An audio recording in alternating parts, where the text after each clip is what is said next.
గురుభ్యో నమః. వైశాఖ అమావాస్య తిథి 17 ఏప్రిల్ 2026. వైశాఖ అమావాస్య రోజున ప్రత్యేక ఉపాయాలు చేయాలి. మీ ప్రత్యేక ఉపాయం చేయడం వల్ల పితృదోషం నుండి విముక్తి లభిస్తుంది. పితృదోషం నుండి విముక్తి పొందిన తర్వాత మీ జీవితంలో నడుస్తున్న ఇబ్బందులన్నీ అంతమవుతాయి. అమావాస్య రోజు పితృదోష విముక్తికి చాలా ప్రత్యేకమైనది. ఇప్పుడు వైశాఖ మాసంలో వైశాఖ అమావాస్య రానుంది. వైశాఖ అమావాస్య తేదీ 16 తారీఖు రాత్రి 8 గంటలు 11 గంటలు ప్రారంభం. దీని ముగింపు 17 తారీఖు ఏప్రిల్ సాయంత్రం 5:21 వరకు ఉంటుంది. అంచేత వైశాఖ అమావాస్య 17 తారీఖు నాడు జరుపుకుంటారు. వైశాఖ అమావాస్య రోజున పితరులను సంతోషపెట్టడానికి ప్రత్యేక ఉపాయాలు చేయవచ్చు. పితృదోష విముక్తికి ఉపాయాన్ని ముందు ఒక పితృదోషానికి గల కారణం తెలుసుకుందాం.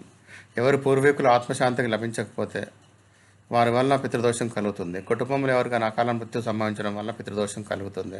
జాతకంలో రాహుకేతువుల అశుభ స్థితి పితృదోషానికి కారణమవుతుంది.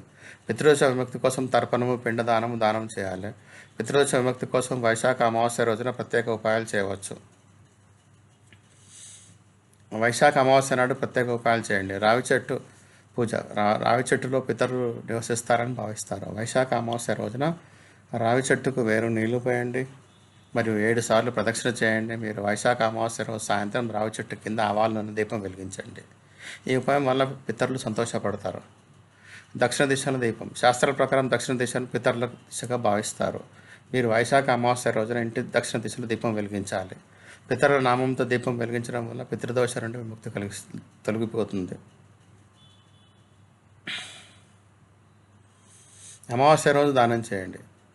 వైశాఖ అమావాస్య రోజున పండ్లు, ధాన్యాలు, నీటి పాత్రలు, బెల్లం దానం చేయాలి. వైశాఖ అమావాస్య రోజు నాడు పవిత్ర నదిలో స్నానం చేయాలి. మీరు ఇంట్లో కూడా నీటిలో గంగాజలంతో కలిసి స్నానం చేయవచ్చు. దీనివల్ల పితరులు ఆత్మతృప్తి చెందుతుంది. వైశాఖ అమావాస్య నాడు పిండదానము, తర్పణం మరియు శ్రాద్ధం చేయడం శుభప్రదం. దీనికి ఒక కథ ఉందని. పురాణ ప్రకారం ఏంటంటే ధర్మవర్ణ అనే బ్రాహ్మణుడు అత్యంత ఆధ్యాత్మిక జీవితాన్ని గడిపాడు. అతను ధర్మబద్ధమైన బ్రాహ్మణుని కఠినమైన జీవన విధాన్ని పాటించాడు.